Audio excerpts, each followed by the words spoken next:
معزز سامعین گرامی قدر، رسول اللہ صلی اللہ علیہ وسلم کی سیرت کے باب میں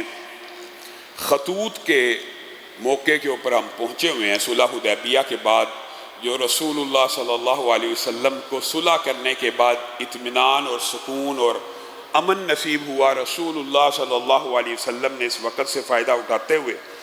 پوری اس وقت کی دنیا کے جو بڑے بڑے حاکم تھے ان کو خطوط لکھے۔ ان میں سے ایک خط کا تفصیلی تذکرہ آپ کے سامنے گزشتہ 2 خطبات میں ہم رکھ چکے ہیں۔ آگے بڑھتے ہیں۔ اسی طرح حبشہ کا بادشاہ نجاشی تھا، اور حبشہ کے ساتھ مسلمانوں کا ایک ہجرت مکہ کے وقت بھی تعلق بن چکا تھا۔ آپ کو پتہ ہے کہ مکہ سے جو ہجرتیں ہوئی تھی حبشہ کی طرف، تو حبشہ کے اس وقت کے بادشاہ نے بھی مکہ کے ان مہاجروں کو پناہ دی تھی۔ گویا رسول اللہ صلی اللہ علیہ وسلم یہ سمجھتے تھے کہ حبشہ کے جو بادشاہ ہیں وہ سلیم الفطرت ہیں، وہ سلیم الطبع ہیں، اور یہ اسلام ضرور قبول کریں گے۔ اور رسول اللہ صلی اللہ علیہ وسلم جیسا سوچتے تھے، عمر بن امیہ الضمری کے ہاتھ میں لیٹر دیا، اور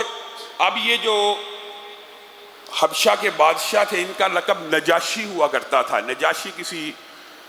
ایک بادشاہ کا اسپیشل نام نہیں ہے، نجاشی حبشہ کے ہر بادشاہ کو کہتے ہیں۔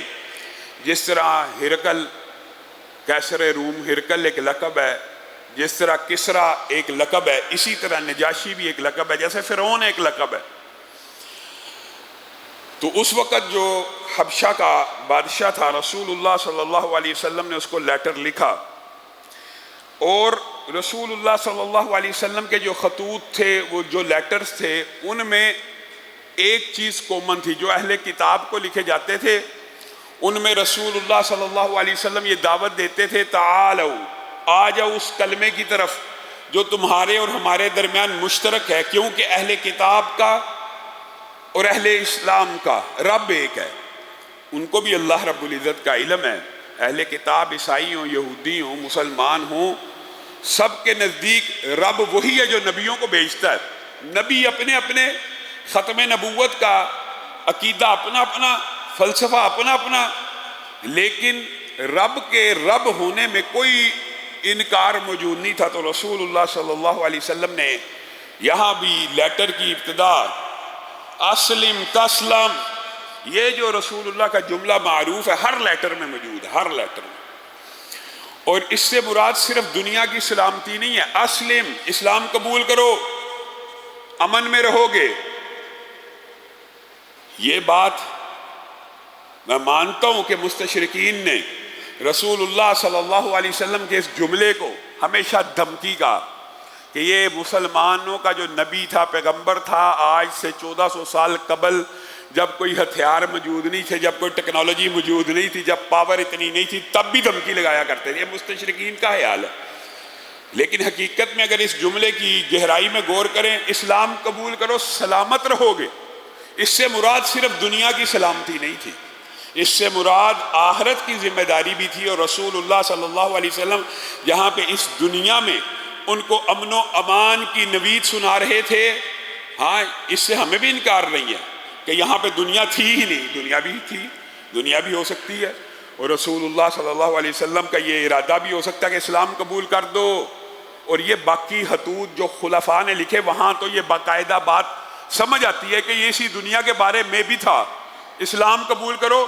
محفوظ ہو جاؤ گے، امن میں آ جاؤ گے، جزیہ دے دو ورنہ۔ تو یہ جو جزیہ دینے کا آگے خلفاء نے ذکر کیا، اس سے تو صاف بات ثابت ہوتی ہے کہ یہ اقدامی جہاد کے بارے میں لیٹر سے، اگر تم نے اسلام کو قبول نہ کیا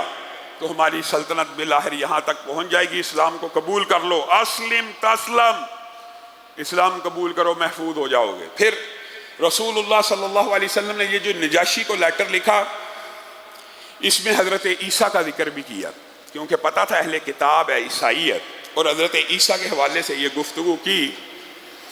کہ حضرت عیسیٰ کی مثال آدم جیسی ہے۔ جیسے آدم کو بن ماں باپ کے پیدا کیا گیا، اسی طرح عیسیٰ کو بن باپ کے پیدا کیا۔ عیسیٰ اللہ کا بیٹا نہیں ہے، عیسیٰ عبداللہ ہے اور رسول اللہ ہے اور کلمت اللہ ہے۔ نجاشی لیٹر پڑھتا جا رہا ہے، پڑھتا جا رہا ہے، پڑھتا جا رہا ہے۔ جب اس نے لیٹر کو مکمل پڑھ لیا جو رسول اللہ صلی اللہ علیہ وسلم بالعموم لکھا کرتے تھے، باقی وہی مندرجات ہے جو ہرقل کے لیٹر میں موجود تھے کہ آؤ ایک اللہ کی عبادت کریں، پرہیزگاری، تقوی، اگر تم نے اسلام کو قبول کیا تو یہ جو سارے کی ساری تمہاری ریاست مسلمان ہو جائے گی، تمہیں دوہرا اجر ملے گا، اور اگر تم نے قبول نہ کیا تو ان کا گناہ بھی تمہارے ذمے ہے، کیونکہ جو لوگ ہوتے ہیں بادشاہ کے مذہب پہ ہوتے ہیں، بادشاہ نے مذہب تبدیل کر دیا، عوام نے بھی بدل لینا، اکثریت نے، تو اگر انہوں نے اسلام قبول نہ کیا تو ان کا گناہ بھی کل قیامت کے دن تمہارے سر پہ اس لیے ہوگا کہ تم قبول کر سکتے تھے اور تم نے قبول نہ کیا۔ نجاشی نے جیسے ہی لیٹر کو پڑھا اپنے تخت سے نیچے اترا، خط کو چوما، اور عمر بن امیہ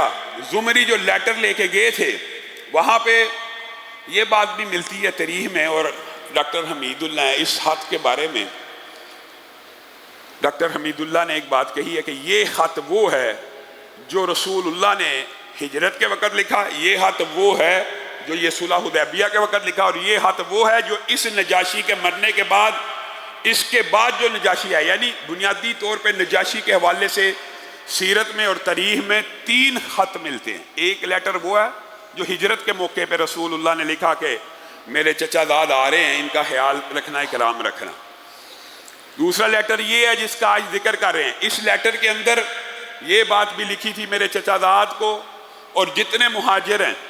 اب تو ہماری صلح ہو چکی ہے، ان کو واپس بھی بھیج دینا۔ تو وہ اترا، اس نے لیٹر کو چوما اور رسول اللہ کے چچا زاد کو بلایا